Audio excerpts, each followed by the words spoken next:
Assalamualaikum warahmatullahi wabarakatuh. Baik, terima kasih semuanya. Sebelum kegiatan kita pada hari ini, yaitu penyusunan keyakinan kelas, kita mulai. Tolong dipimpin salah satu dari kalian untuk berdoa. Siapa? Faiz, ayo dipimpin berdoa.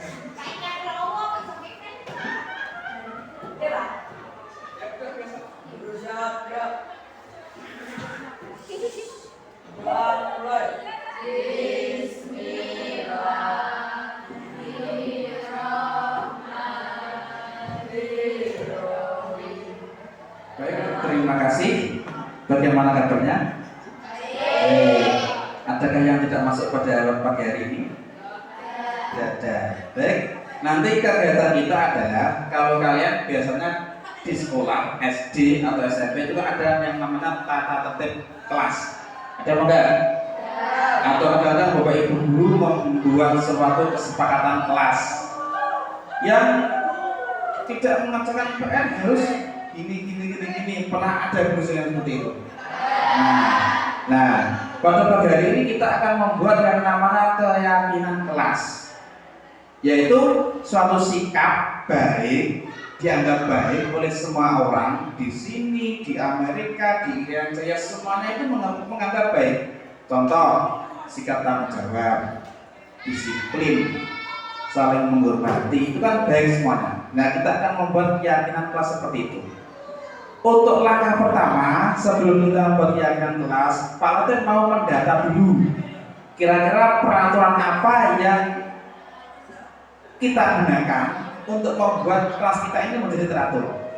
Nah, sekarang coba masing-masing berpikir dari kalian, kira-kira ingin membuat peraturan berapa? Peraturan bagaimana? Mungkin mulai dari seragam atau kehadiran atau makan dan sebagainya. Masing-masing kalian saya minta untuk memikirkan suatu peraturan yang kalian inginkan di kelas itu kira-kira berlakunya bagaimana? Aturannya bagaimana?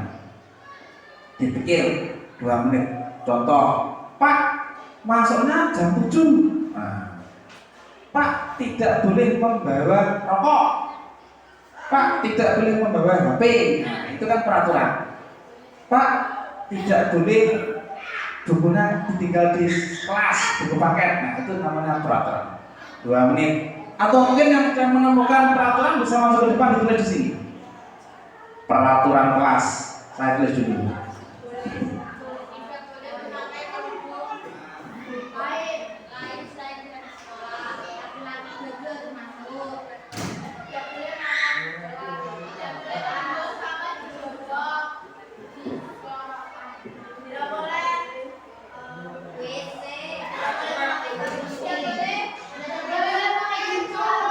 Yang punya usul coba tulis di depan.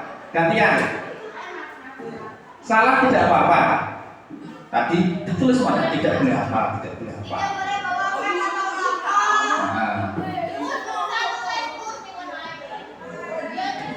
Ya, bisa jadi juru tulis atau bisa tulisnya gantian. Laki-laki baju harus masuk.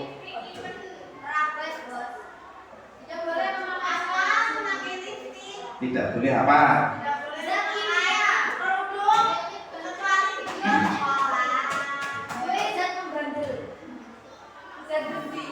Jadi tahap pertama itu kita menggali dulu dari kalian kira-kira aturan apa yang baik yang bisa menciptakan kelas kita ini menjadi kelas yang baik.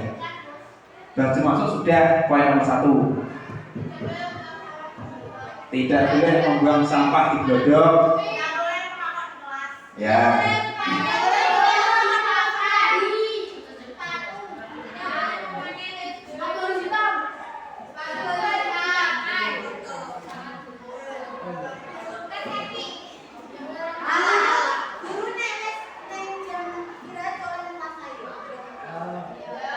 Begitu. Tidak boleh di kelas, guru tidak boleh di kelas pada jam istirahat itu. Oke. Sikap apa pokoknya, tulis saja yang kalian inginkan.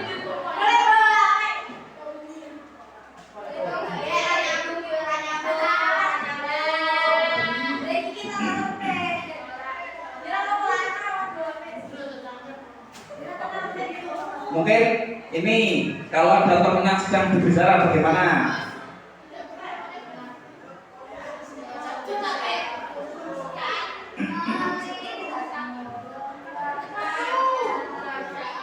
Sekarang kalau misalkan temanmu lagi berbicara di depan, kamu harus bagaimana? Iya. Ya, berarti kira-kira peraturannya bagaimana itu? Ini. Ya, tidak boleh bicara tatkala orang lain atau gini, tidak boleh berbicara. Tidak boleh memotong pembicaraan. Jadi Pak ngomong, kamu ngomong, temanmu kamu ngomong, Pak ngomong kan nggak boleh, gantian ngomongnya. Nek Pak ngomong, kamu diam. Nek kamu ngomong, Pak juga.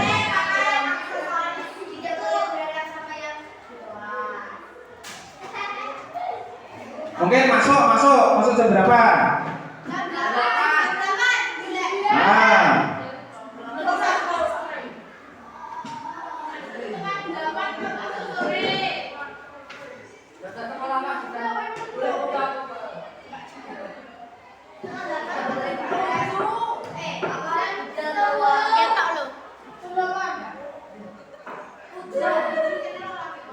Tidak boleh memakai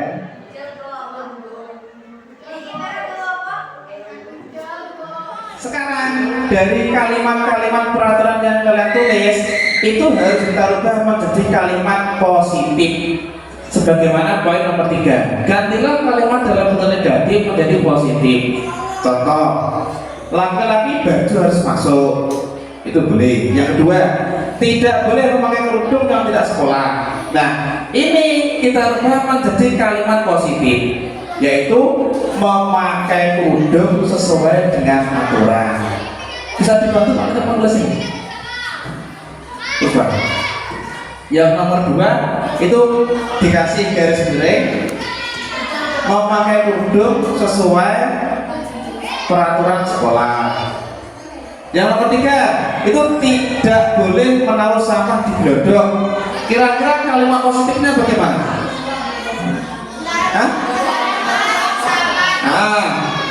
Membuang sampah di tempat sampah. Pokoknya kalimat positif itu tidak boleh ada kata tidak. Jadi membuang sampah di tempat sampah. Nomor 4, guru harus segera keluar saat bel istirahat. Wah, ini kayak dosen dulu. Nomor 5, tidak boleh memakai sepatu putih atau hitam. Ini kalimat positifnya bagaimana?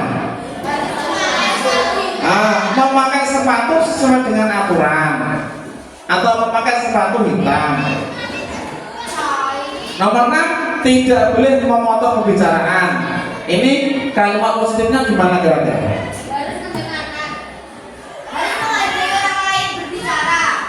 Kalimatnya tidak boleh memotong pembicaraan atau berbicara secara bergantian. Berbicara secara bergantian.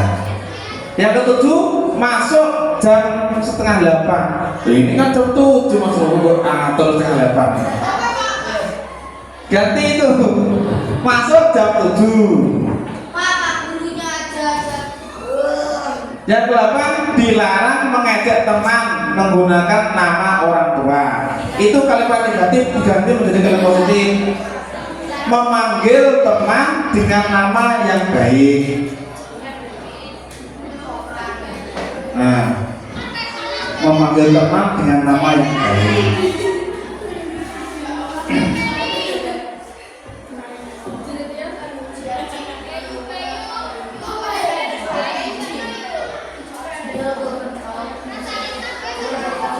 Nah, sekarang perhatikan dari peraturan 1 sampai 8 itu kita cari nilai-nilai positifnya. Caranya begini, perhatikan.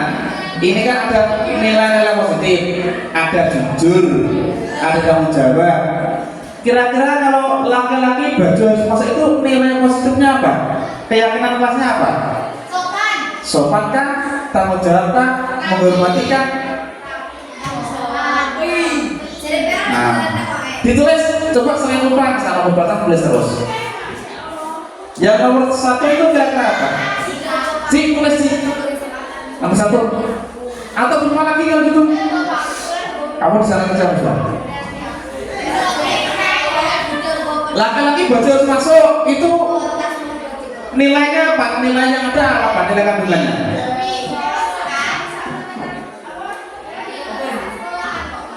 Disiplin kan?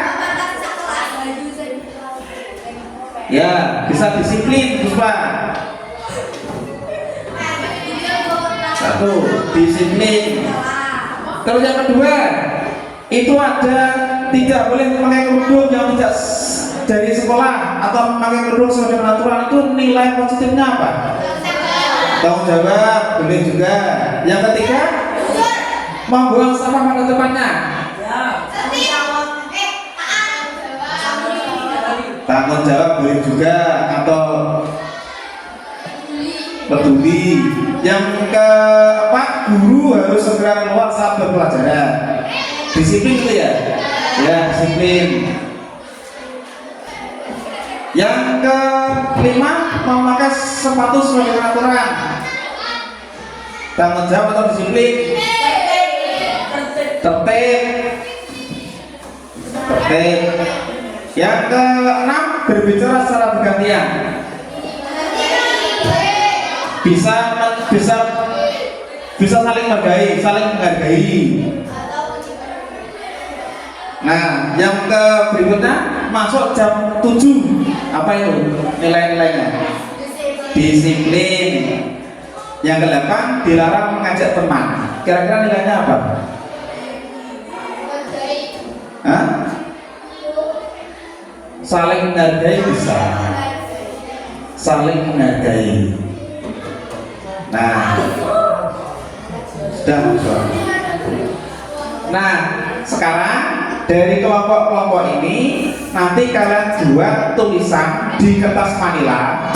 Nanti Pak Latif kasih ke teman, dibuat kayak banner begitu kecil, kalian bisa kasih komentar dan sebagainya. Kira-kira kayak inilah. Tetapi nanti nilai-nilai keyakinan kelasnya kalian ambil dari ini: disiplin, tanggung jawab, tertib, saling menghargai. Itu keyakinan kelasnya. Kalian buat desain di kertas manila. Saya dari sini. Nah, nanti saya bagi tiga kelompok, 1, 2, 3. Tak kasih sudah.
Haji? Iya Pak.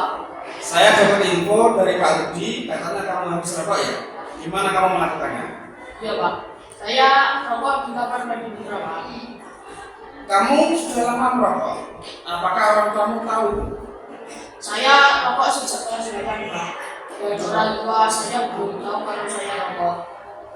Memang kalau sudah kecanduan rokok, rokok itu sangat enak, bisa menghilangkan pusing dan ketakutan.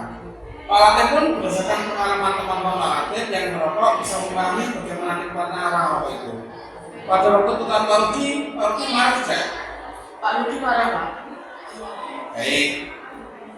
Terus apa yang kamu lakukan pada waktu Pak Rudi marah? Saya cuma bilang ke Pak Rudi kalau merokok itu tidak berdosa. Kenapa dilarang di sekolah? Kamu memang benar, memang ada yang berpendapat bahwa rokok tidak berdosa. Untung kamu tidak membantah dengan berbagai alasan lain kenapa kamu merokok. Iya Pak, itu saya tidak membantah dengan berbagai alasan Pak. Kamu memilih untuk tidak berbuat lebih dulu kan bukan? Iya. Oke. Sekarang coba kita lihat lagi tindakan merokok. tindakanmu itu kira-kira sudah sesuai dengan keyakinan kelas atau nilai positif yang kamu yakini belum? Belum Pak. Jadi kira-kira keyakinan atau prinsip mana yang kurang sesuai dengan keinginan kamu? Saya sebenarnya ingin berhenti merokok Pak, tapi kalau dikata ini tidak berhenti Pak, saya kadang merasa bisa, kadang menurut saya masa Pak kalau tidak merokok. Kamu meyakini tidak peduli terhadap kesehatan dan jujur itu penting buat kamu? Yakinlah Pak. Ya, Pak Atul setuju dengan kamu. Kita harus peduli terhadap kesehatan tubuh yang jujur terhadap orang tua. Namun ada juga keyakinan yang kita sepakati yang perlu kita jalankan apabila kita sedang dimarahi orang tua. Karena kesalahan kita bukan. Ya Pak, saya bisa lebih menanggung, tidak memberikan dengan berbagai alasan.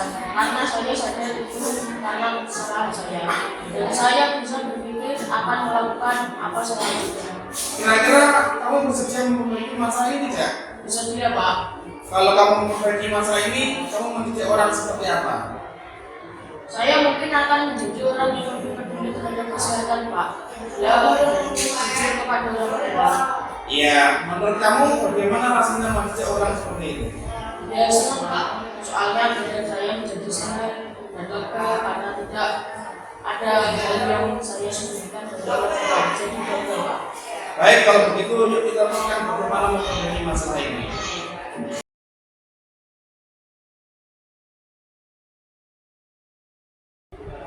Bagaimana perasaan Aji setelah melakukan bimbingan atau praktek segitiga restitusi ini? Saya menjadi senang Pak, karena ada orang yang mengerti dan membimbing saya, dan saya menjadi semangat untuk lebih baik karena saya bisa terbuka menyampaikan masalah saya.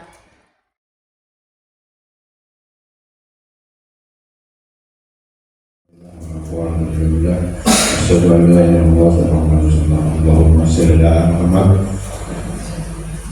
Alhamdulillah, dan bersyukur kepada Allah Subhanahu wa taala yang mana di pada hari ini kita diberikan keceriaan, diberikan kesehatan, diberikan nikmat Islam, dan semoga kita mudah-mudahan selalu dalam berkah kesehatan. Yang kedua, salam semoga selalu tercurah kepada Rasul Allahumma shalli ala Muhammad. Terima kasih atas kegiatan kemarin. Hari ini ada kegiatan yang luar biasa dari saudara kita Pak Latif, bisa bersambung dengan kegiatan Bu Andra. Tadi yang komentar nyucuk tadi tidak bisa dipakai itu tujuan lah, karena ada cucuknya. Jadi alhamdulillah kita dapat rezeki sampai di acara ini aku gitu kan, sampai 13. Semoga kehidupan kita semakin kuat di negara ini, semakin berbakti pada bangsa, dan semoga di depannya nanti Pak Latif dan Bapak akan berbicara pada kalian semua terkait bagaimana mengatasi problem-problemnya anak, karena sekolah sekarang ini ada sekolah yang industri yang semuanya bisa masuk ke sini, cacat atau tidak cacat. Hari ini sekolah kita sudah ada beberapa anak yang tidak bisa membaca. Diawali 3 tahun lalu kan dia, 3 tahun lalu alhamdulillah sudah lulus, bagus. Dan sekarang ada di kelas 8 dan kelas 7. Nah inilah pada tujuan negara ini ya, bagaimana kita mengatasi mereka. Kalau tidak bisa membaca, masa harus diedukasi yang lain-lain. Ya ininya ya, bagaimana dia bisa mengeja, ya itulah yang harus kita ajarkan yang mengeja. Apa yang ada disuguhkan oleh pemerintah, disuguhkan oleh masyarakat di sini, ya kita atasi dengan masalah.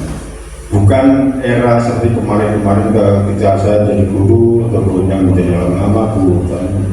Ya, problem sekarang bukan problem kemarin. Ini nanti tentunya dari Bapak Latif dan Bu Angga akan menemukan beberapa motivasi, inovasi bagaimana untuk mengatasi kesehatan tersebut. Semoga selalu berkarya Pak Latif, selalu sehat, dan jangan sungkan sama istrinya kalau istrinya sudah jadi guru penggerak. Mumpung istrinya jadi guru penggerak, nyuwun diwarai, selain marahi diwarai. Itu yang saya sampaikan. Selamat berkarya. Semoga dari ini kalian semua selalu dibesarkan. Terima kasih. Dari saya mohon maaf. Wassalamualaikum warahmatullahi wabarakatuh. Langsung intinya Bapak Adi Nur.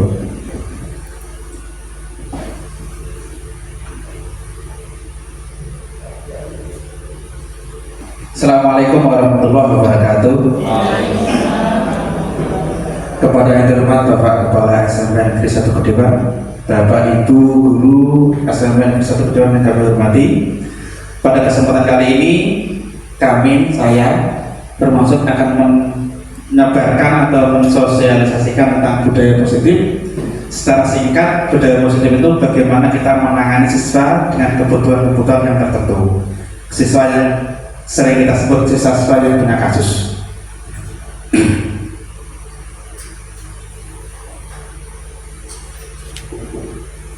Baik, sebelum kita mulai diskusi kali ini, nanti kalau mungkin Bapak Ibu ada pertanyaan di tengah jalan, langsung ditanyakan saja. Kalau saya bisa jawab, saya jawab.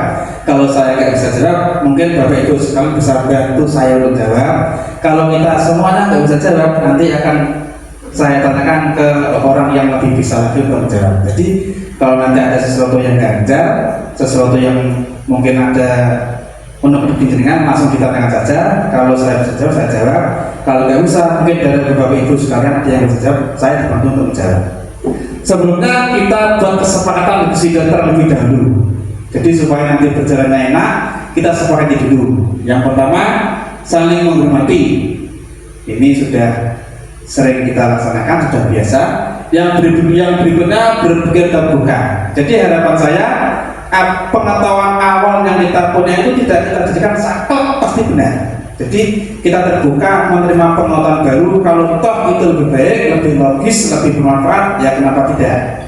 Tetapi kalau tidak baik, ya kita tetap gunakan pengetahuan yang awal. Jadi kita terbuka menerima sesuatu yang baru. Yang berikutnya bebas berpendapat. Jadi Bapak Ibu bisa tanya apapun. Seperti tadi, kalau saya bisa jawab, saya jawab. Kalau nggak bisa, mungkin saya dibantu Bapak Ibu yang bisa jawab. Kalau nggak ada yang bisa semua, ya kita tanyakan kepada yang lebih bisa. Itu kesepakatan diskusi pada kali ini. Mungkin ada tambahan dari Bapak Ibu tentang kesepakatan diskusi kita pada siang hari ini. Mungkin sambil makan, terus makan. Untuk berikutnya, baik sebelum kita mulai pada kegiatan kali ini, saya ingin mengajak Bapak Ibu sekalian mengangan-angan saja, atau mungkin bisa mempraktikkan. Kita tuliskan selembar kertas kecil saja. Kita tulis hal yang paling penting bagi kita, atau mungkin aib kita yang paling memalukan. Kita tulis. Setelah itu dengan bayangkan itu kalian dengan genggam di tangan. Jadi di tangan saya ini ada hal yang paling penting atau aib lah katakan, digenggam. Terus saya sekarang kan sudah membayangkan ya? Saya tanya sekarang, Pak Rudi, boleh nggak saya melihat hal itu yang di tangan Pak Rudi? Nggak boleh. Andaikan saya paksa, jatuh sih misalkan. Tidak boleh. Bu Sani mana? Bu Sani nih. Iya lah, maksudnya Bu kasih di kami. Bu Sani, andaikan saya minta untuk diberitahu, boleh tidak kira-kira? Tidak boleh. Bu Nada? Tidak boleh. Iya. Andaikan Bu ini, andaikan saya lain boleh tidak saya? Artinya apa? Artinya orang lain ternyata tidak bisa mengontrol kita. Jadi saya tidak bisa mengontrol Bu Sani, Pak Rudi, dan Bapak Ibu sekalian. Tatkala Bapak Ibu tidak mengizinkan dikontrol, jadi saya nggak bisa mengontrol jenengan. Itu sama saja dengan jenengan tidak bisa mengontrol murid. Jadi kita tidak bisa mengontrol orang lain selama orang lain itu tidak mengizinkan untuk dikontrol. Itu pengetahuan awal yang perlu kita pahami. Berikutnya, anak-anak hidup dan tumbuh sesuai dengan kodratnya sendiri. Jadi kalau kemarin saya pernah diskusi dengan Bu Siti Kamina, saya ngomong begini ke Bu Siti Kamina, anak-anak itu seperti kertas buram yang seperti kertas yang sudah ada guratan-guratannya. Bu Siti Kamina bilang, enggak Pak, anak-anak itu kayak kertas putih Pak. Nah, betul, itu teori yang dulu, tetapi teori yang saya zaman sekarang itu anak-anak itu seperti yang sudah ada guratan-guratannya. Jadi katakanlah saya lahir sudah ada takdir dari Allah, guratan-guratan perilaku saya punya bakat baik, punya bakat mencuri, punya bakat medit, punya bakat sabar, itu sudah ada. Nah, tugas guru itu hanya menebarkan bakat yang baik. Ini terkonfirmasi, terbukti pada anak yang lahir di satu keluarga. Contoh, saya 3 bersaudara, orang tuanya sama, pola didikannya saya itu mirip, makanannya mirip, gizinya mirip, tapi perilakunya kok beda. Andaikan itu anak dari kertas putih, mestinya perilakunya mirip-mirip juga, tetapi ya beda. Ternyata teori yang baru ini, anak lahir seperti kertas putih yang sudah ada guratan-guratan perilakunya. Kita sebagai guru hanya menuntut yang baik kita tebarkan, yang buruk kita remang-remangkan. Nah, perilaku buruk itu sesekali akan muncul kalau tidak ada pengaruh yang baik. Contoh, misalkan saya ini suka mencuri, tetapi karena mendapat pengaruh yang baik, ada nasihat dari Pak Ustaz, akhirnya mencurinya itu agak remang-remang. Tetapi begitu nasihatnya itu hilang, kambuh mencurinya. Enak bolkan pengen tak ambil, anak istrinya orang pengen tak lihat saja. Lebih yang istrinya orang ini beliau taruh dia iri dong. Jadi sifat-sifat yang buruk baik itu sudah ada pada diri kita, tinggal mana yang kita tebarkan dan mana yang kita buat ramah-ramah. Itu kemarin saya sempat diskusi dengan Gusti Kami. Kalian lah, Gusti Kami ngeyel, aku yang ngeyel, aku yang mau kalah. Nah, sekarang ini namanya berbuka. Kalau ada pengetahuan yang lebih baik, kenapa tidak? Nanti Bapak Ibu bisa menemukan diri. Berikutnya, guru itu seperti petani masa depan. Kalau orang tani itu kan ada, ini ada gambar jagung Bapak Ibu. Jadi guru itu seperti petani. Dia menanam jagung, ada lahannya, ada sekolahnya, ada bibitnya. Kalau mungkin nanti itu kena hama, ya diobati. Nah, petani tidak bisa maksa jagung untuk berbuah padi. Jadi sesuai itu kalau menurut KHD itu Ki Hajar Dewantara punya kodrat alam dan kodrat zaman. Alam itu bawaan dia, tapi cerdas. Pak Rudi cerdas. Kata kok tak percaya ngomong. Jadi ada kodrat bawaan alam dari lahir, ada kodrat zaman, yaitu lingkungan yang mempengaruhi. Sama seperti jagung, petani itu kalau ingin jagungnya tumbuh baik, dia harus mencari lahan yang baik, sekolah yang baik, lingkungan yang baik. Tetapi dia juga harus merawat. Ada ular disemprot, ada pengaruh-pengaruh negatif, misal disemprot, misal itu dirawat. Tetapi bagaimanapun juga guru tidak bisa atau petani tidak bisa memaksa jagung untuk panen padi. Kenapa? Karena kodratnya jagung. Sama seperti siswa, ada kemampuan tertentu yang tidak bisa dipaksa untuk sesuai dengan keinginan kita. Jadi kalau selama ini mungkin kita memaksa anak ini harus begini, anak ini harus begini, itu kan keinginan kita. Padahal mereka punya kodrat masing-masing. Seperti kita atau petani menanam jagung. Jadi jagung itu ya kodrat jagung, tinggal kita rawat, kita semen, kita pupuk, kita perhatikan, kita sirami tiap hari. Sama seperti siswa, kalau dia tidak disirami, dinasihati, yang bilang keras sesuai jagung garing. Jadi kalau petani itu menanam jagung, kalau guru yang menanam siswa. Itu filosofi Gadi. Anak-anak hidup dan tumbuh sesuai dengan kodratnya sendiri. Pendidik hanya merawat dan menuntut tumbuhnya kodrat itu.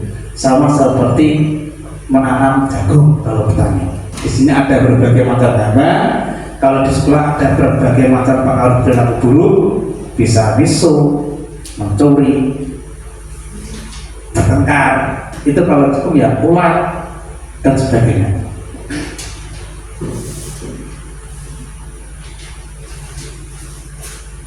Nanti yang akan kita coba pelajari yang pertama perubahan paradigma belajar. Kedua, disiplin positif ketika kebutuhan dasar manusia. Jadi manusia itu melakukan apapun itu pasti ada alasannya, karena untuk memenuhi kebutuhan. Nah, kebutuhannya itu ada 5. Jadi kalau ada siswa bolos, bertengkar, pacaran, tidak mau mengajarkan PR, pasti ada kebutuhannya yang tidak terpenuhi. Tinggal kita cari mana kebutuhan yang tidak terpenuhi, kita penuhi itu. Berikutnya, motivasi perilaku manusia. Yang kelima, posisi kontrol restitusi. 6, keyakinan kelas. Dan yang ke-7, segitiga restitusi.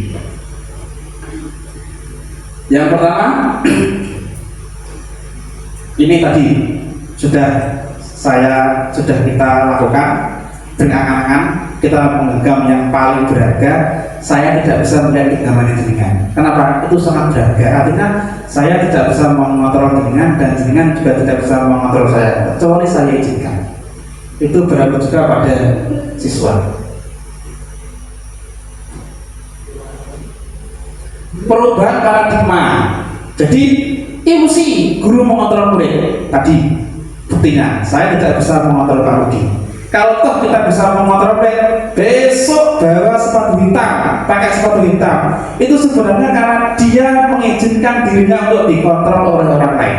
Tetapi kalau dia menolak, kayak Pak Rudi ya tidak bisa. Jadi kita tidak bisa mengontrol murid. Jadi pada kegiatan hari ini itu nanti pada intinya bagaimana merubah karakter siswa itu dari dalam dirinya sendiri. Jadi kekuatan intrinsik, bukan dengan hukuman, bukan dengan konsekuensi, bukan dengan pembuat rasa bersalah, tetapi timbul dari dalam dirinya sendiri. Yang berikutnya, ilusi bahwa kritik membuat orang merasa bersalah dapat menguatkan karakter. Ilusi bahwa kritik dan membuat orang merasa bersalah dapat menguatkan karakter. Jadi kadang-kadang kalau ada murid, jadi bapak ibu guru itu kadang-kadang begini, menyelesaikan murid bermasalah itu caranya macam-macam. Ada yang dihukum, tidak ngaku, besok mau bawa pupuk, itu dihukum namanya. Ada yang dengan cara membuat rasa bersalah, ya Allah nih, kok orang bersama aku, ikut ya Allah, pupuk aku dimarahi Pak Wahyu. Nah itu namanya membuat rasa bersalah. Kita mengiba-iba supaya murid kasihan pada kita sehingga murid menjadi baik. Atau konsekuensi. Dan ini yang kedua, ilusi, kritik dan membuat orang merasa bersalah dapat menguatkan karakter. Yaitu mereka belajar merasa buruk. Jadi mereka itu merasa buruk kalau kita membuat diri mereka bersalah, berarti membuat mereka itu merasa buruk. Yang kedua, ilusi bahwa orang dewasa memiliki hak untuk memaksa. Jadi kita paksa, contoh kegiatan apapun kita meminta siswa untuk yang tidak ikut apel disuruh berubah, itu kan juga memaksa. Perilaku memaksa tidak efektif untuk jangka waktu panjang. Jadi paksaan itu efektif kalau jangka waktu pendek, tapi karena tidak muncul dari dalam dirinya, nanti kalau yang memaksa itu hilang, ya sudah kembali ke keadaan semula. Itu perubahan paradigma teori kontrol. Yang berikutnya, stimulus dan respon. Yang pertama, kita mencoba mengubah orang agar berpandangan sama dengan kita. Padahal yang benar, kita berusaha memahami pandangan orang lain tentang dunia. Contoh, misalkan saya punya pandangan begini, seorang laki-laki itu nikah dengan 2 orang perempuan itu boleh. Itu contoh pandangan saya.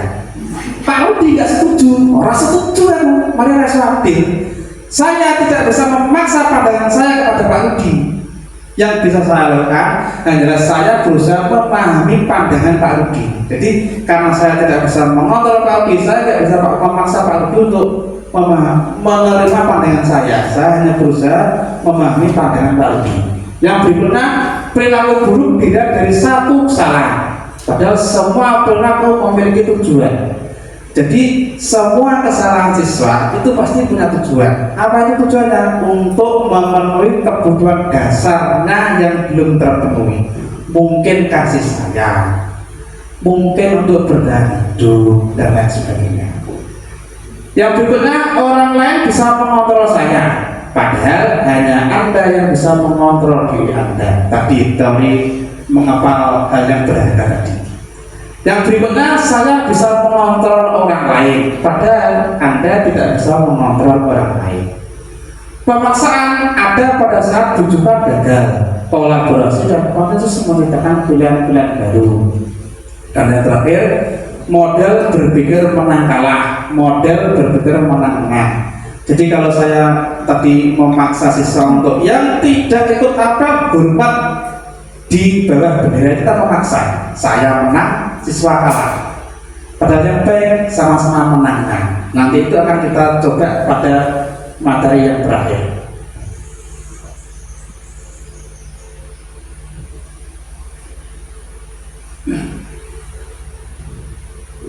Yang ketiga, kebutuhan dasar manusia.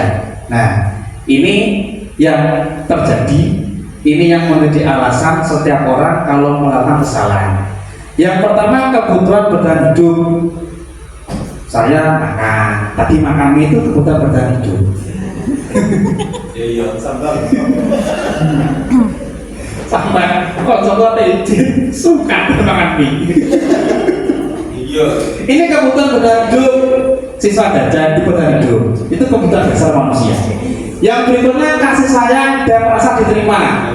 Ini biasanya terjadi pada siswa yang ada broken home di rumah. Orang tuanya bisa, dia kurang kasih sayang, dia pasti di sekolah ada perilaku yang menyimpang, atau mungkin dia di sekolah tidak bisa diterima oleh teman-temannya, kayak dirugikan. Dia pasti melakukan penyimpangan. Kenapa? Karena kebutuhannya tidak terpenuhi. Dia pasti mencari usaha bagaimana untuk memenuhi kebutuhan itu. Yang ketiga, penguasaan. Jadi biasanya anak-anak yang dulu, anak kelas itu terdekat, itu dia untuk memenuhi kebutuhan penguasaan. Dia ingin menguasai orang lain. Itu pasti, karena ini kebutuhan dasar. Sama seperti saya sebagai guru. Kalau mengajar di kelas, karena ada yang rame, saya tegur, saya hukum, karena saya ingin menguasai mereka supaya tenang, diam itu. Karena kebutuhan saya tidak terpenuhi, yaitu penguasaan terhadap kelas. Akhirnya saya cari jalan menghukum. Itu karena ingin kebutuhan saya terpenuhi, penguasaan. Yang berikutnya, kebebasan. Contoh, ada siswa yang melakukan pelanggaran pakai baju luar, sepatu putih, itu kan pelanggaran semua. Kadang-kadang dia itu juga mencari kebutuhan dia itu kebebasan. Jadi kebutuhan kebebasan dia tidak tersalurkan. Mungkin di rumah itu dia dikekang, orang lain tahu, tekan dia. Yang berikutnya, kesenangan. Jadi kalau kurikulum merdeka itu kan kunci pokok pembelajaran itu harus bahagia. Jadi tujuan akhirnya itu bahagia dan selamat. Sama, kita hidup juga mencari bahagia dan selamat. Apa itu? Surga. Itu kebahagiaan dan keselamatan, sama kesenangan. Biasanya kalau siswa itu tidak senang di rumah, kebahagiaannya kurang, maka dia akan mencari kebahagiaan di sekolah. Dengan cara apa? Ya dengan cara dia sendiri. Yang penting saya bisa bahagia. Kenapa? Saya kurang bahagia karena kebutuhan saya itu adalah kesenangan. Saya akan mencari itu dalam wujud pelanggaran-pelanggaran yang menyimpang tadi. Ini kebutuhan dasar manusia: bertahan hidup, kasih sayang, penguasaan, kebebasan, dan kesenangan. Berikutnya,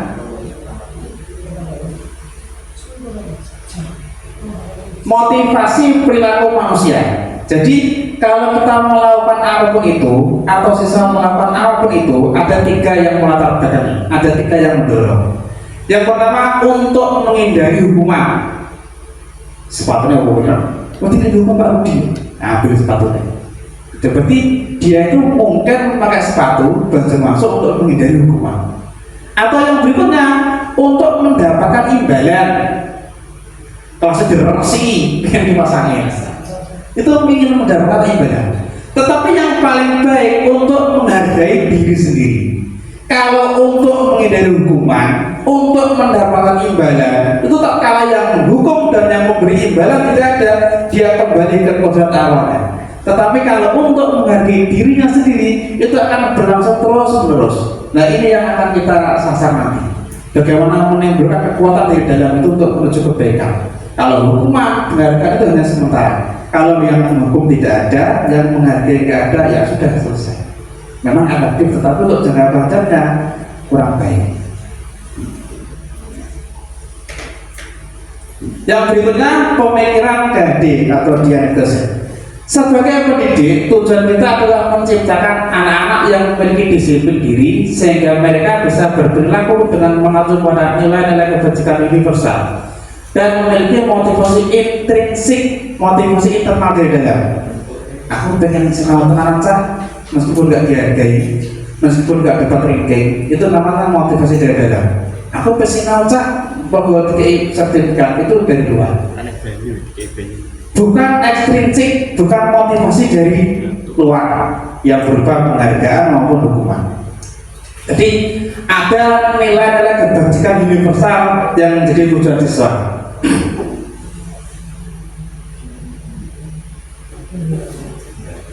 Yang berikutnya, nilai-nilai kebajikan universal. Yang dimaksud dengan nilai-nilai kebajikan universal itu adalah nilai yang kita anggap baik, tetapi anggapan baik itu oleh semua masyarakat, beda negara, beda bahasa, beda agama, itu menganggap kalau nilai-nilai itu baik. Contoh jujur, adil, saling menghormati, itu sepakat, seluruh dunia sepakat nilai-nilai itu baik.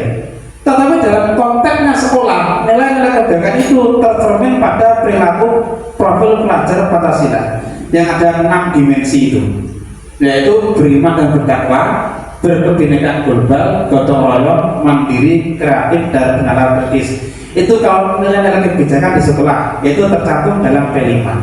Tetapi kalau secara universal, ya perilaku baik yang dianggap semua orang baik itu namanya kebaikan universal. Berikutnya,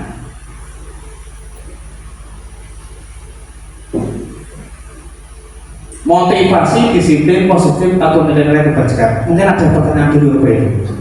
Katanya kok bersama-sama kok mau nonton sedikit kok.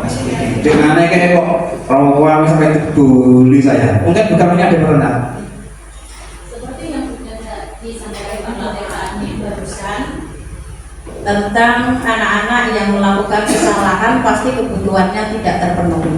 Yang ingin saya tanyakan untuk Faro, anak Pak Latif sendiri, bagaimana cara kita mengatasi supaya Faro itu merasa kebutuhannya terpenuhi sehingga tidak selalu membuat masalah di sekolah? Terima kasih. Terima kasih pertanyaannya. Pertanyaannya Pak Uwan saya jawabannya jawab nomor saja.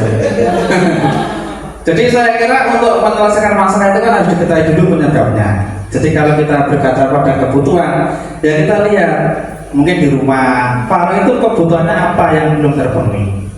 Kita cari, kita ajak wawancara, kita ajak diskusi. Jadi kalau kita sudah tahu kebutuhannya apa yang belum terpenuhi, mungkin kita bisa menyelesaikan dengan cara-cara yang tepat. Mungkin berarti ada tambahan tentang Faro ini. Terima kasih. Tadi sebenarnya Pak Latif menggunakan beberapa teori. Yang pertama tadi Pak Latif menggunakan teori konvergensi. Ya, kemarin katakan bahwa manusia itu tidak hanya dipengaruhi dari faktor eksternal. Ini ditemukan oleh Schopenhauer. Itu juga ditentukan oleh faktor yang terutama dirinya sendiri.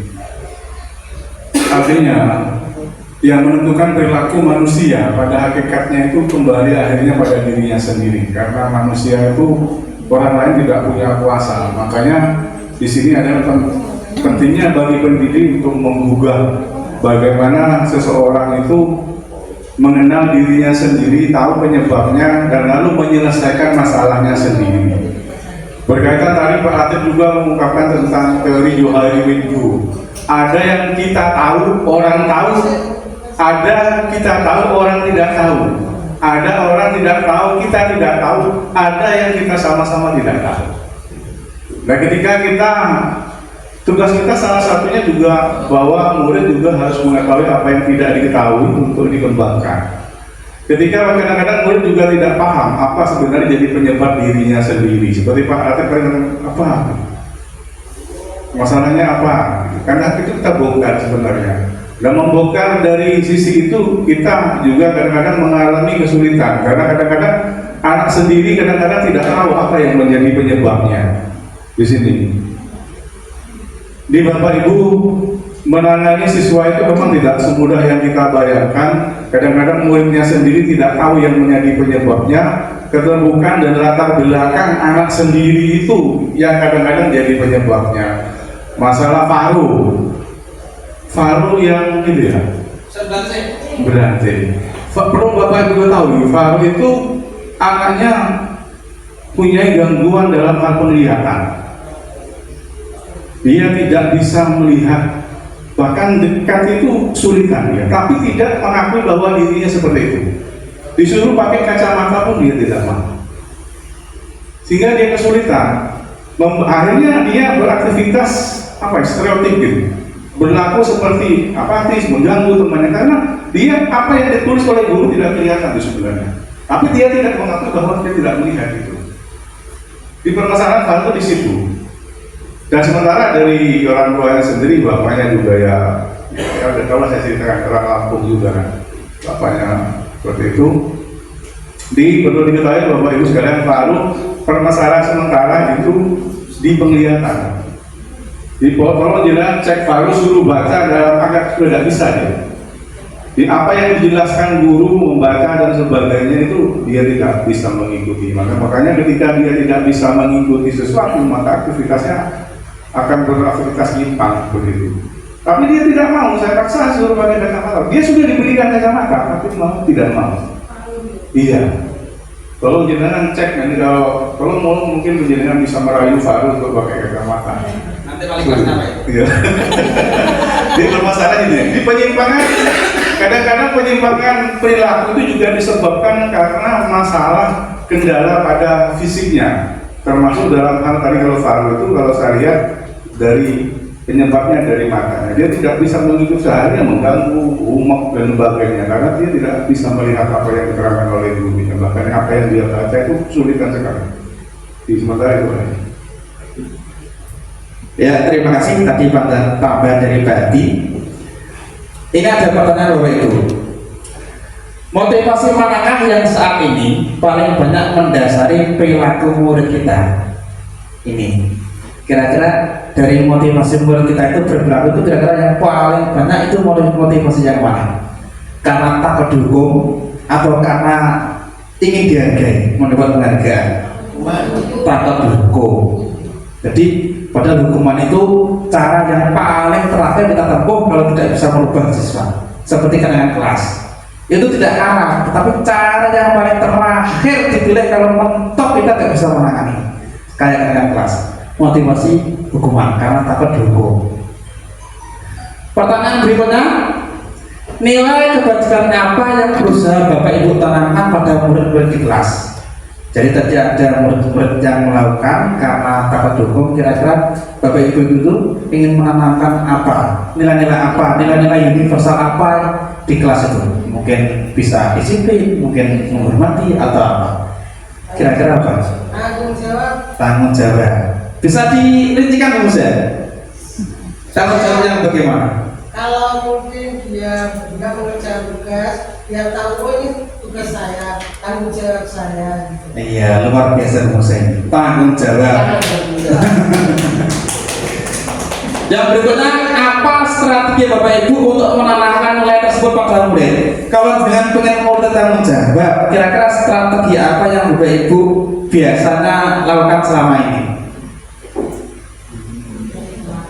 Pak Apin, kira-kira apa supaya murid tanggung jawab? Menurut saya membiasakan memberikan contoh-contoh terkait dengan kedisiplinan waktu yang tepat. Misalkan pada pembelajaran kita masuk sesuai dengan jam-jam yang kita harus berikan terkait dengan materi pada siswa. Salah satu itu, Pak. Terima kasih. Ya, terima kasih. Tanggung jawab dalam masuk kelas. Tadi Pak Apin memberikan jawaban dengan memberikan contoh masuk pada jam pelajaran. Yang berikutnya, ini konsep disiplin dengan identitas gagal karena hukuman. Jadi kalau kita menghukum siswa, itu yang pertama, itu akan menyakitkan. Yang kedua, timbul perasaan tidak nyaman, baik kepada yang dihukum atau mungkin kepada yang menghukum. Yang berikutnya merasa takut, Oh, lagi nih Pak Afif ya. Aku hukum takut Pak Afif. Yang berikutnya, hukuman itu memaksa. Yang berikutnya, menyembunyikan kesalahan sehingga tertanam ketidakjujuran karena tak seperti kayak rokok. Rokok itu kan dihukum kalau ketahuan. Akhirnya apa? Kalau kita tanya kepada siswa, kamu rokok? Tidak. Karena dia takut ketahuan, karena kalau ketahuan dihukum, akhirnya dia lebih baik buang daripada dihukum. Andaikan saya jadi siswa, ini juga sama. Jadi hukuman itu menyakitkan, timbul tidak nyaman, rasa takut, tidak jujur, yang berikutnya menjadi rendah diri. Ini konsep disiplin identitas gagal karena hukuman. Yang berikutnya, konsep disiplin dengan identitas gagal karena penghargaan. Kalau dihukum memberi dampak positif, tetapi juga dampak negatif, penghargaan pun sama. Ada dampak positif, ada negatifnya.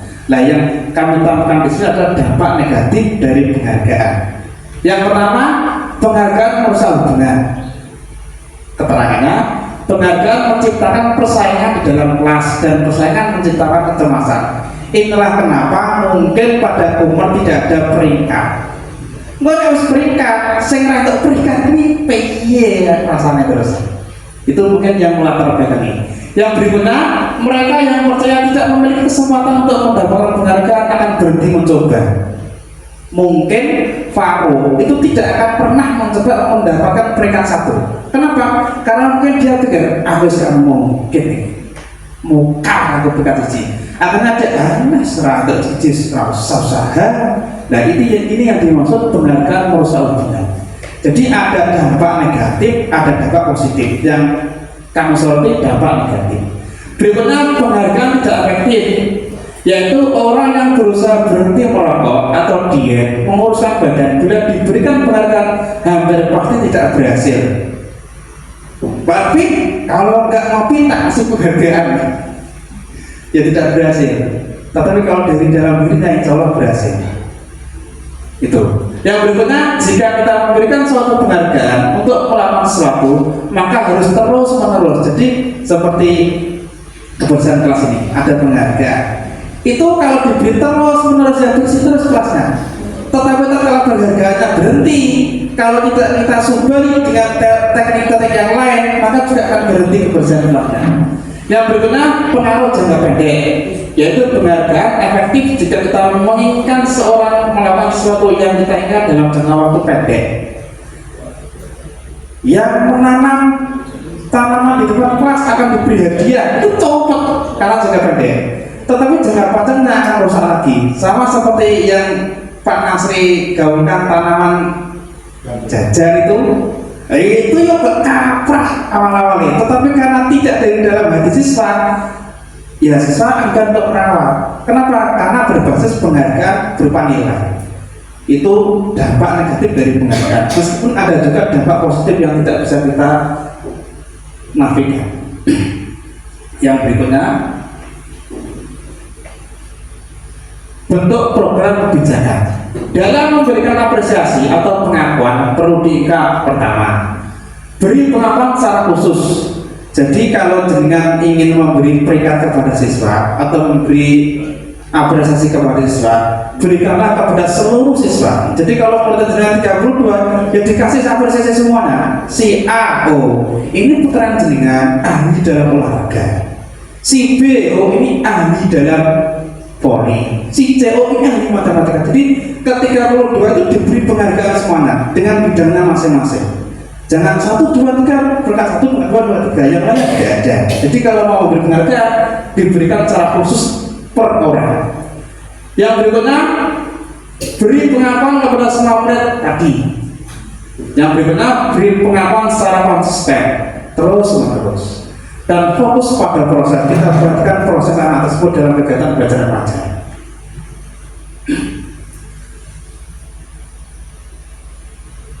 Yang berikutnya, konsep disiplin dengan identitas sukses. Di sini ada konsekuensi dan restitusi. Konsekuensi itu akibat dari suatu kegiatan yang harus dilakukan secara alami. Sedangkan restitusi, proses kolaboratif yang mengajarkan murid untuk mencari solusi untuk masalah mereka.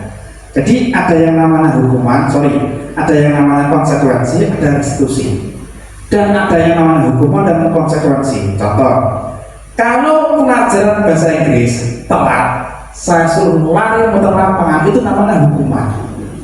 Tetapi kalau pelajaran olahraga telat, disuruh lari muter lapangan, itu namanya konsekuensi. Berarti perbedaannya, kalau hukuman itu tidak nyambung dengan pelajarannya, tidak nyambung dengan pelajarannya. Bahasa Inggris kok bukan muter lapangan, apa hubungannya? Tetapi kalau penjah disuruh muter lapangan, itu hubungannya dengan pemanasan. Jadi itu konsekuensi. Kalau bahasa Inggris muter lapangan itu namanya hukuman, kan nyambung dengan pelajarannya. Contoh lagi, ada anak tidak sholat, disuruh membersihkan WC, kan tidak nyambung, itu namanya hukuman, bukan konsekuensi. Kalau nggak sholat mungkin bukan sholat. Perbedaan hukuman dan konsekuensi. Hukuman sesuatu yang menyakitkan, konsekuensi sesuatu yang harus terjadi. Hukuman membuat anak sakit, konsekuensi membuat anak merasa tidak nyaman. Mungkin kita begini, yang tidak mengerjakan PR, konsekuensinya nanti mengerjakan setelah jam pulang sekolah. Itu kan konsekuensi. Semua sudah paham, sudah ada ikatan perjanjian. Yang berikutnya, anak membenci kedisiplinan. Yang konsekuensi anak menghargai disiplin. Hukuman itu paksaan, konsekuensi itu stimulus atau tanggapan. Hukuman itu mendorong anak menyakiti diri sendiri, konsekuensi mendorong anak untuk mudah menyesuaikan diri. Hukuman itu konsep diri yang buruk, sedangkan konsekuensi konsep diri yang baik. Konsekuensi anak belajar menyembunyikan kesalahan, gak jujur. Yang konsekuensi anak belajar untuk mematuhi peraturan. Konsekuensi itu marah, hukuman itu marah, konsekuensi itu kehilangan hak, dibuat tidak nyaman dan diasingkan. Yang berikutnya ini ada soal-soal. Belum. Ini ada identitas gagal. Hukuman itu masuk identitas gagal. Terus identitas sukses itu ada konsekuensi dan restitusi. Nanti ada penjelasan lebih lanjut. Lagi. Nah, ini ada soal.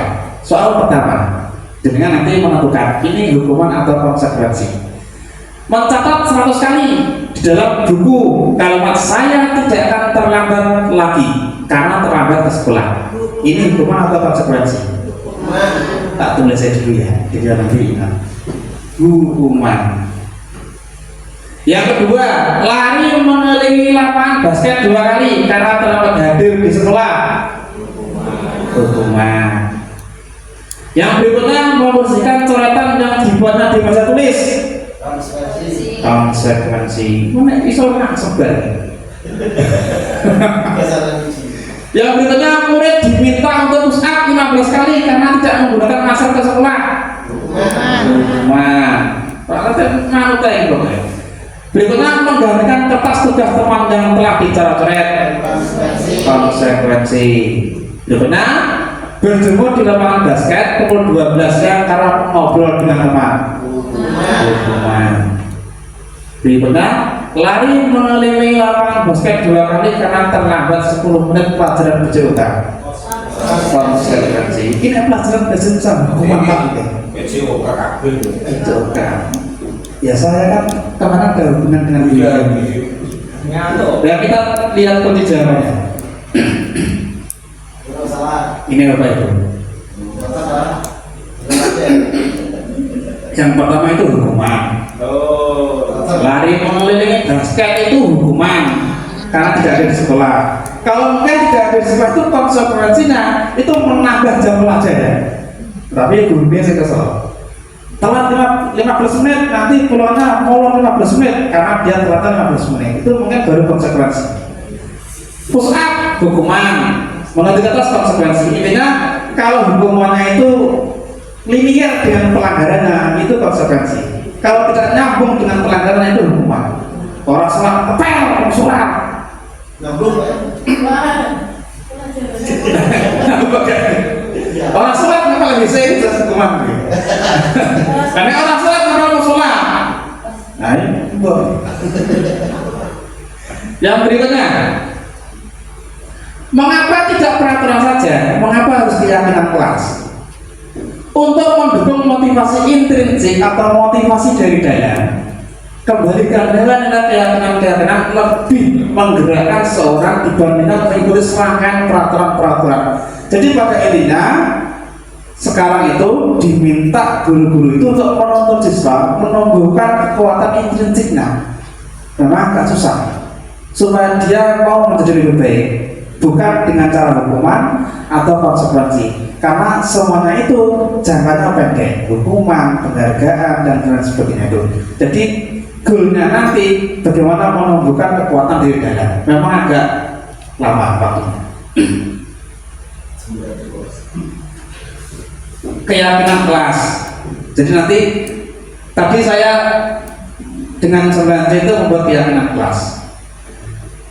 Pertanyaan pematik pertama, mengapa kita harus menggunakan helm bila mengendarai kendaraan roda 2? Kira-kira jawabannya apa? Keselamatan. Untuk keselamatan. Kenapa kok dengan tidak menjawab supaya tidak ditilang, Pak? Karena mungkin dengan sudah ada kesadaran dari dalam. Ditilang, kalau dari Kasiman ke sini tidak akan ditilang. Jamin yuk, ditilang dulu dari dengan telepon gerawan jenengan. Itu kalau dengan jawab karena keselamatan, berarti intrinsiknya sudah keluar. Tetapi kalau jawaban jenengan supaya tidak ditilang itu karena ada faktor eksternal. Yang berikutnya, mengapa kita harus menggunakan masker dan mencuci tangan? Ini saya tanya rumahnya jauh. Seperti Pak Aldi tidak pernah pakai masker. Wanita yang pakai masker. Bu Marina kenapa pakai masker? Tidak juga. Karena dia punya kebutuhan. Kalau jawabannya tidak ditilang polisi, Pak, itu namanya ada pengaruh dari luar. Karena dia sudah dasar dari dalam, ditilang, gak ditilang tetap dilema. Itu namanya kekuatan dari dalam, intrinsik. Yang berikutnya, nah ini tata cara membuat keyakinan kelas. Yang pertama, mempersilakan warga atau sekolah murid untuk bercurah pendapat. Jadi yang pertama kita minta siswa itu usul kira-kira peraturan apa yang ingin disampaikan.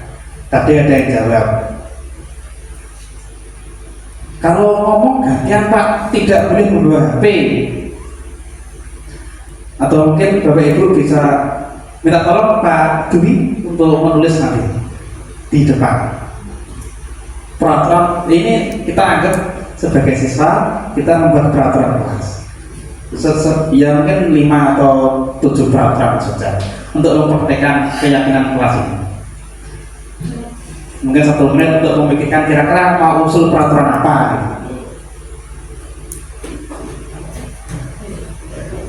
Nah, tidak boleh bawa HP.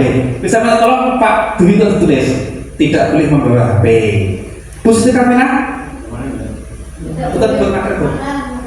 Tidak boleh makan, tidak boleh bawa HP. Yang pertama, tidak boleh makan.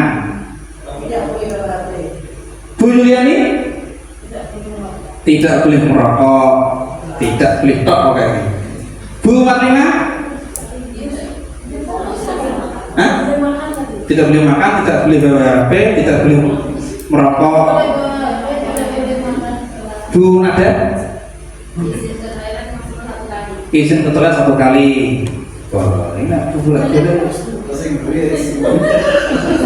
Pokoknya agar ketorok Bu, nek kabel ini urune ngadeg kabeh. Pak, saya kalau ada izin Pak kabel Pak urune orang ngadeg, orang kabel sih. Soalnya saya sama seperti itu.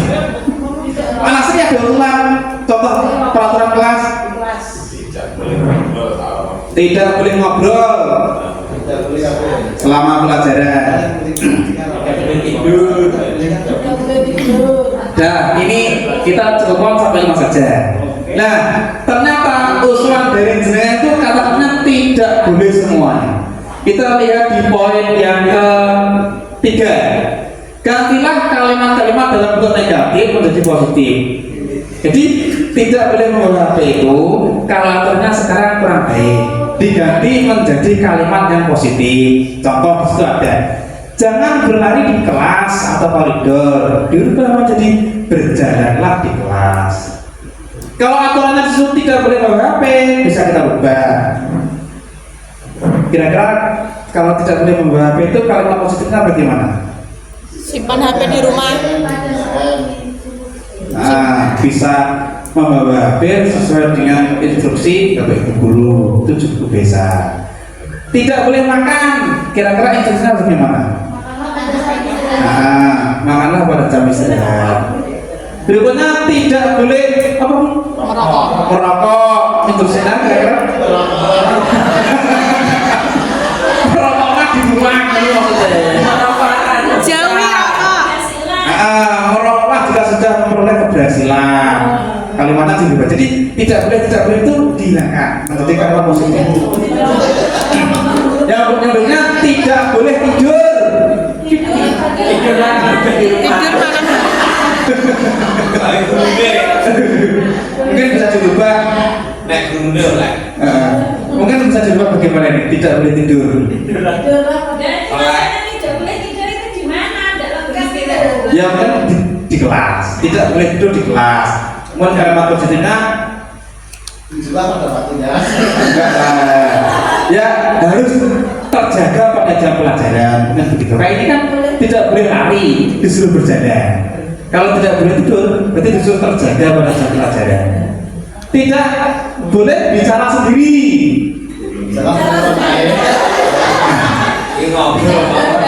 Ngobrol. Ya kan bisa dibilang menjadi gimana? Ya atau saling mendengarkan. Jadi kalimat-kalimat yang negatif saja itu harus terus menjadi kalimat positif. Nah, setelah kita menjadi kalimat positif, dari aturan-aturan ini kita simpulkan. Contoh yang pertama, tidak boleh membawa HP. Kira-kira kata-kata tidak boleh membawa HP atau membawa HP sesuai dengan instruksi guru itu nilai-nilai apa yang terkandung? Mungkin nilai-nilai keimanan, nilai-nilai disiplin. Nah seperti itu. Ada nilai-nilai jujur, tanggung jawab, kira-kira apa?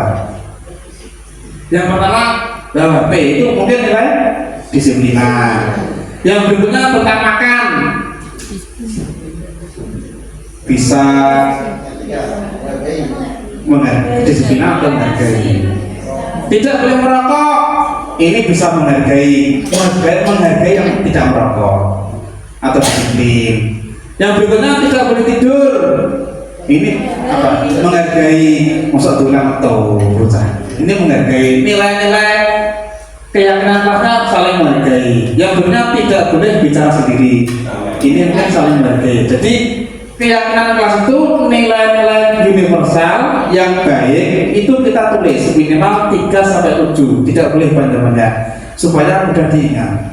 Kalau ini contohnya ada 5 nilai-nilai keyakinan kelas, ada 5: jujur, tanggung jawab, saling menghargai, ramah, dan menyimak dengan baik. Baik, yang berikutnya kan ya, menimbulkan keyakinan ini tadi kan usulannya dari pribadi. Ya. Nah, bagaimana dari usulan pribadi itu jadi keyakinan satu kelompok? Karena mereka kan belum tentu yakin dengan pendapat si A, si B gitu. Nah, bagaimana itu jadi kesepakatan lalu jadi keyakinan satu kelas itu sehingga bisa dilaksanakan? Kadang-kadang kan kalau si A berusul gitu, kan belum tentu jadi keyakinan dari si B seperti itu.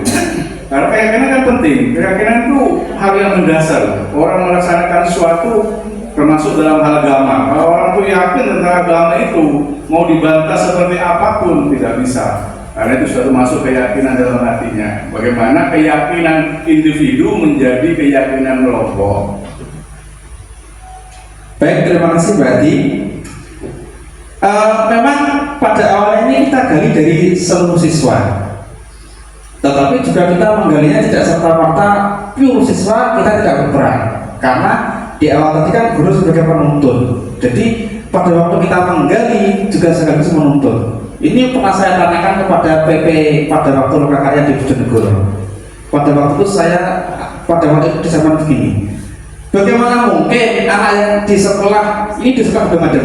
Bagaimana mungkin sekolah yang agamanya tidak ada di lingkungan itu sampai muncul istilah sholat duha, sholat malam? Akhirnya Dijawab, ternyata meskipun kita menggali pure dari siswa, itu tuntunan guru juga diperlukan. Jadi keyakinan dari pribadi-pribadi itu nanti guru harus menuntun supaya itu kalau memang itu nilai-nilai baik, kita tuntun untuk disepakati bersama. Jadi peran guru sebagai penuntun itu tetap ada, tidak pure dari siswa. Itu Pak mungkin jawabannya. Mungkin ada tambahan dari Bapak Ibu jawabannya. Kalau nggak ada kita lihat. Langsung aja. Di mana? Nah, ini yang terakhir, restitusi. Langsung Bapak Ibu. Nah, ciri restitusi. Yang pertama, bukan menebus kesalahan, namun untuk belajar dari kesalahan. Berikutnya, memperbaiki hubungan, tawaran bukan paksaan. Jadi ini nanti sampai terakhir. Terus yang berikutnya ada yang namanya segitiga restitusi. Jadi untuk mempraktekkan restitusi itu ada 3 tahapan. Yang pertama, menanyakan keyakinan, menstabilkan identitas, dan validasi tindakan. Jadi ini kita praktekkan dengan wawancara kepada target siswa yang ingin kita kehendaki. Contoh, yang pertama tahap menstabilkan identitas. Jadi pada intinya pada dialog, pada waktu kita menangani siswa, di dialog itu muncul pertanyaan begini: berbuat salah itu tidak apa-apa. Contoh, Pak Rudi itu kan merokok, saya tidak merokok. Saya tangkap Pak Rudi itu karena siswa saya. Kamu kok merokok? Ya, kalau nggak merokok saya ketutup Pak. Terus saya ajak ngobrol terus. Pada akhirnya pada tahapan ini saya akan mengatakan begini: rokok itu tidak apa-apa. Nah, saya mengatakan begini itu bukan berarti saya membenarkan tindakan Pak Rudi, tetapi saya mencoba untuk masuk supaya Pak Rudi itu nyaman. Wah, Pak di rumah aku cari. Kita buat anak merasa ada temannya dulu, tidak jatuh, tidak terpuruk. Kita dampingi, kita masuk ke dalam dunia mereka. Wah, Pak itu gak merokok ini. Nah, ini tahap pertama. Atau tidak ada manusia yang sempurna. Saya juga pernah melakukan kesalahan itu. Saya juga bisa mengatakan memang tidak ada yang sempurna. Pak Lata pun juga pernah rokok. Nah, bisa kita katakan dengan cara seperti itu. Yang berikutnya, tahapan yang kedua yaitu validasi tindakan yang salah. Kita bisa menanyakan setelah tahapan yang pertama tadi kita katakan, kita sampaikan, anak akan nyaman karena seolah-olah dia didukung oleh kita. Oh, Pak Lata cocok karena ini. Nah, kita masuk dalam dialog berikutnya. Kamu tidak punya alasan mengapa melakukan itu. Kita tanya alasannya kenapa dia melakukan itu. Kita tanyakan juga, apa kamu melakukan lebih dari hanya merokok? Kita tanyakan itu. Nanti ada videonya Bapak itu. Nanti setelah ini kita tanyakan videonya. Terus tahapan yang terakhir yaitu menanyakan keyakinan. Pertanyaan yang kita bisa pakai adalah apa yang kita percaya sebagai kelas atau keluarga. Nah, ini kita hubungkan dengan keyakinan kelas yang kita buat tadi. Jadi kalau di keyakinan kelas tadi ada tanggung jawab, ada disiplin, ada menghargai. Nah, kita bawa siswa itu ke dalam keyakinan kelas yang telah kita buat bersama-sama tadi. Dengan harapan siswa tidak merasa dihakimi, tidak merasa jatuh mentalnya, karena tahap pertama kita mencoba masuk, kita seakan-akan mendukung dia. Tahapan kedua kita mencoba mengerti apa alasannya, dan tahapan berikutnya kita hubungkan dengan keyakinan kelas yang telah kita sepakati. Kita yakini bahwa itu nilai yang benar. Ini ada videonya Bapak Ibu, praktek segitiga restitusi.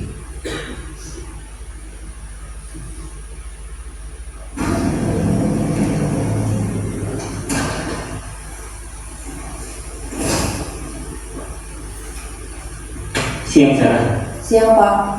Sudah lama nggak ketemu Sarah. Kenapa hari ini ada di sini? Kesel Pak, kesel banget. Masa aku dikatain tukang fitnah Pak? Ya aku marah lah. Aku balik katain Eka di depan kelas. Kesel banget. Oh begitu. Ya pasti kamu marah dan kesal. Bapak juga akan marah apabila ada yang menuduh Bapak seperti itu. Kemudian pada saat itu kamu melakukan apa?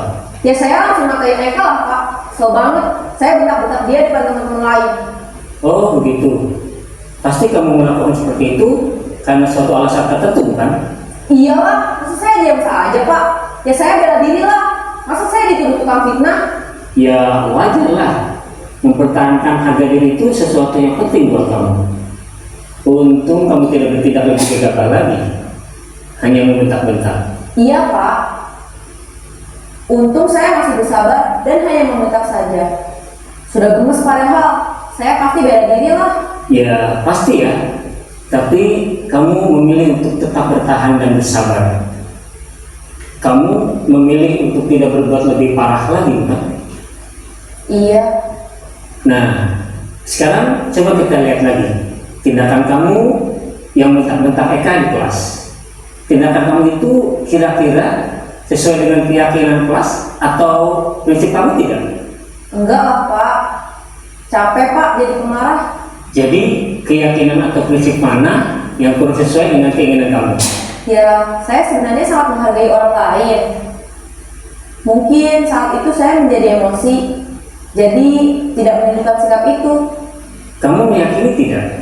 Menghargai orang lain itu penting buat kamu. Yakinlah Pak. Iya, setuju. Kita harus saling menghargai. Namun, ada juga keyakinan yang kita sepakati yang perlu kita jalankan apabila kita sedang marah, bukan? Ya saya bisa lebih proaktif, mulai dengan diri sendiri. Saya bisa jadi lebih bersabar, mengambil waktu jeda untuk berpikir mau apa selanjutnya. Kira-kira kamu bersedia memperbaiki masalah ini tidak? Bersedia Pak. Kalau kamu memperbaiki masalah ini, kamu akan menjadi orang seperti apa? Saya akan menjadi orang yang bertanggung jawab kali ya Pak. Dan senantiasa proaktif. Iya, menurut kamu bagaimana rasanya menjadi orang seperti itu? Ya nyaman lah, bangga bisa bersabar dan menahan diri. Baiklah kalau begitu. Yuk kita pikirkan bagaimana memperbaiki masalah ini. Siswanya kok internet dulu. Dijawab langsung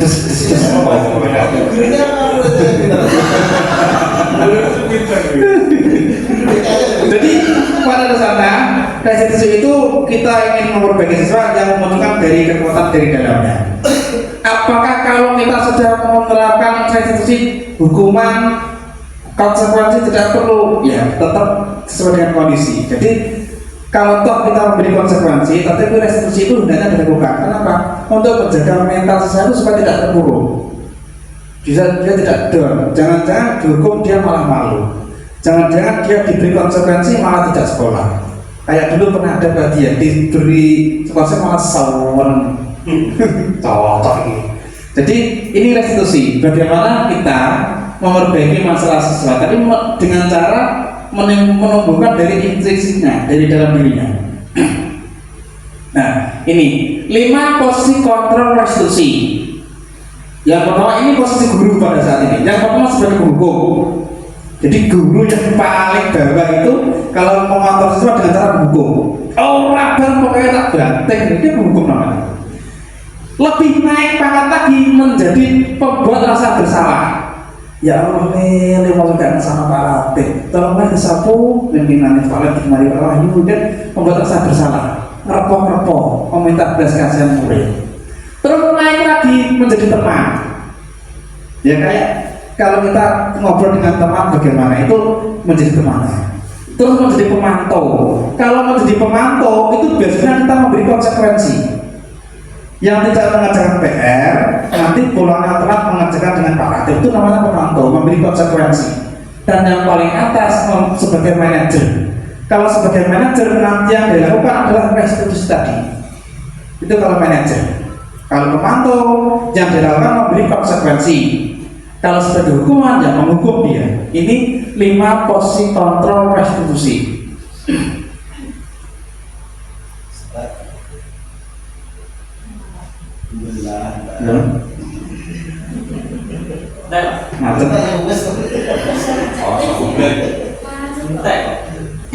Baik Bapak Ibu, ini sampai pada terakhir yaitu refleksi. Nah, nanti saya minta refleksi dari Bapak Ibu, kira-kira dari kegiatan sekitar 1 tadi, pengetahuan apa atau pemahaman apa yang dengan dapatkan. Aku kalau sering saya tanya kepada siswa, kamu selama semester dapat ilmu Pak? Iya, ilmu apa? Ilmu silat atau ilmu apa? Ini saya minta nanti dari Bapak Ibu sekalian. Ya perwakilan 4 atau 5 atau 6 atau 7 gitu.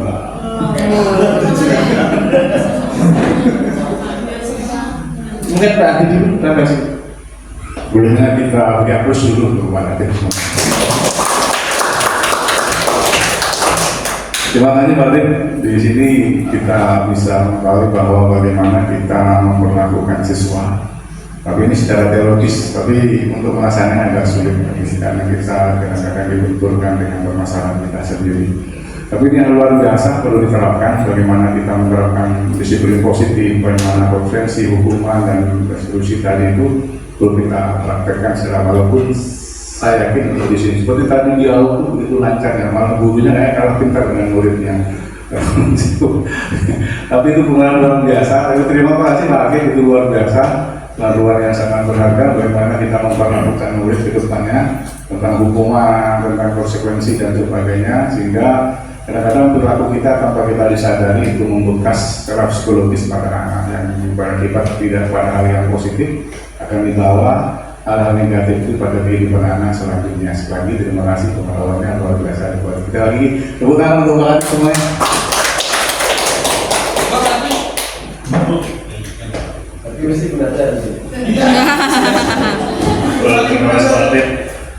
Itu seperti materi dalam PMM saya materi seperti itu yang mau saya sampaikan untuk penyampaian itu dari Pak Latif sangat memberikan wawasan kepada kita semua, terutama tadi yang membuat saya tertarik itu pemahaman terkait dengan motivasi berpikir. Itu mungkin agak sulit diterapkan, tapi lama-lama dengan proses yang terefleksi tadi dari penyampaian awal dan penyampaian akhir tadi itu bisa kita laksanakan SPM, terutama kita memahami tentang karakter anak yang menjadi acuan kita di dalam salah satu belajar yang ada di kelas. Terima kasih Pak. Terima kasih.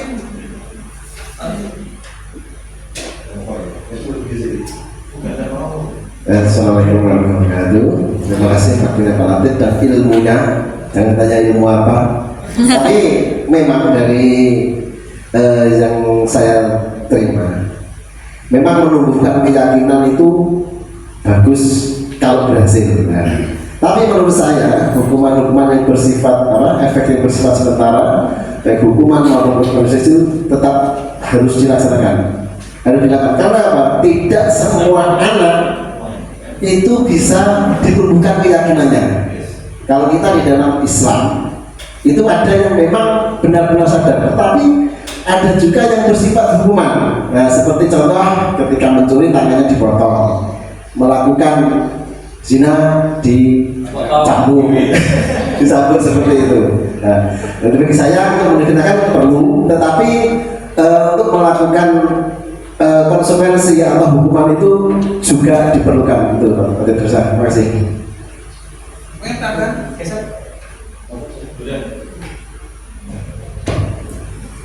Terima kasih. Assalamualaikum warahmatullahi wabarakatuh. Terima kasih ilmu yang disampaikan Pak Latif.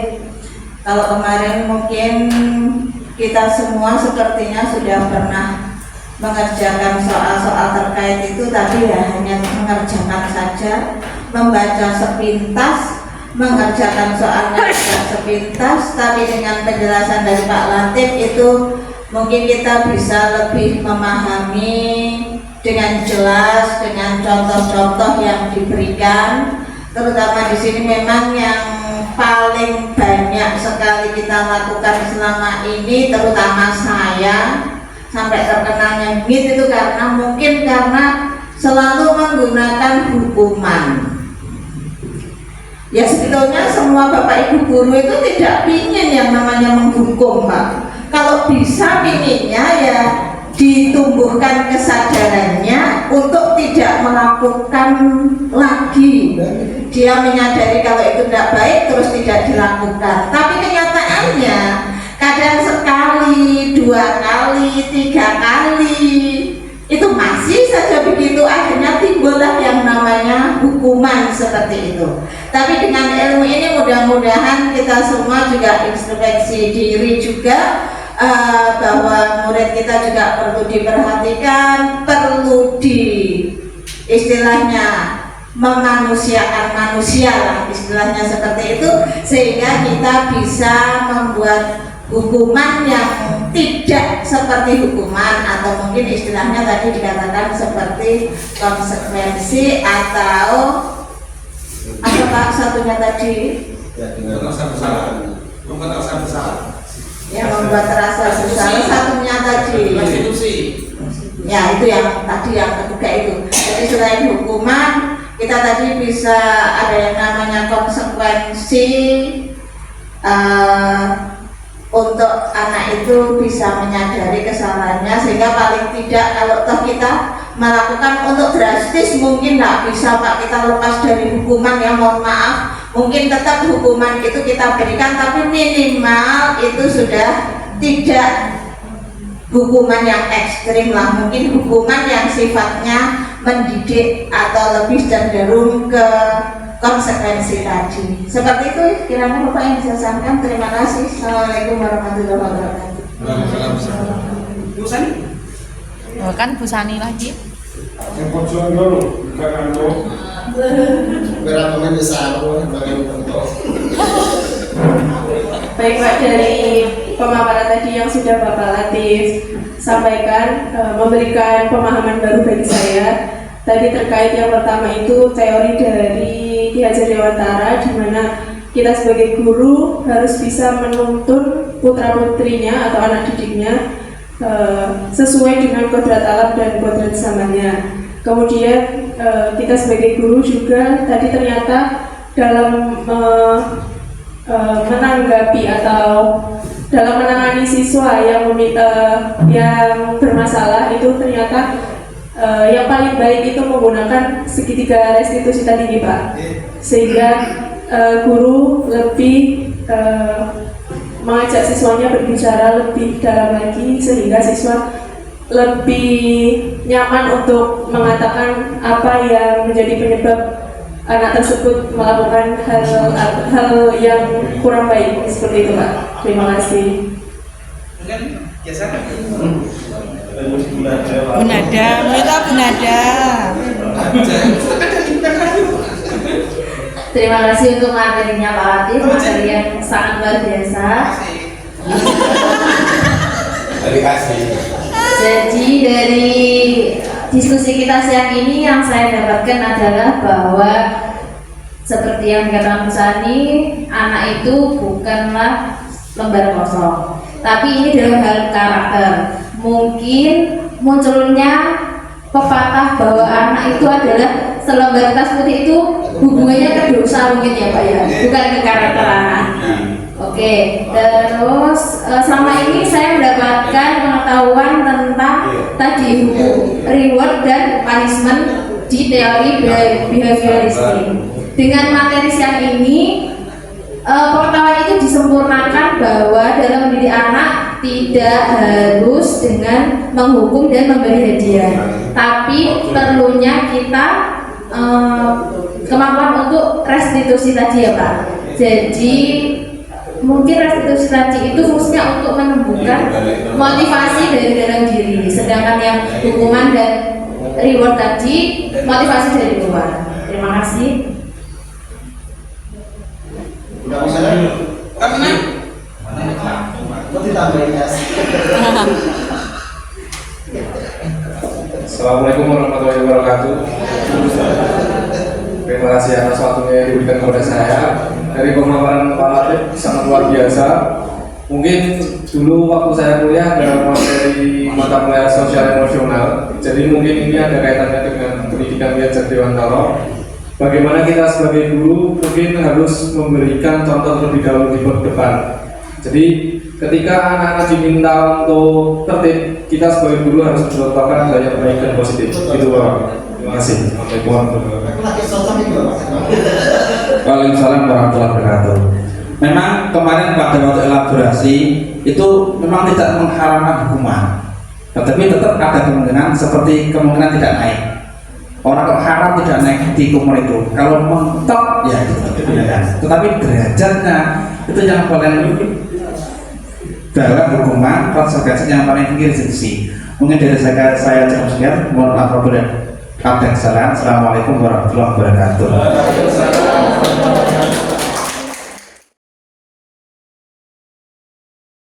Baik Bapak Ibu, ini pengalaman saya setelah menerapkan budaya positif ini. Ternyata saya merasa lebih dekat dengan siswa, lebih nyaman. Selain itu, siswa juga merasa bahagia karena di dalam kegiatan pembelajarannya saya kadang-kadang menyelipkan 1-2 permainan. Jadi saya tidak spam. Kalau dulu saya sebelum mengikuti penggerak itu saya spam. Pokoknya materinya harus selesai. Besok harus ini, besok tak ini. Jadi saya lebih sabar. Dan berikutnya saya lebih tidak terlalu menuntut siswa sesuai dengan keinginan saya. Jadi saya berusaha mengerti siswa. Demikian, assalamualaikum warahmatullahi wabarakatuh.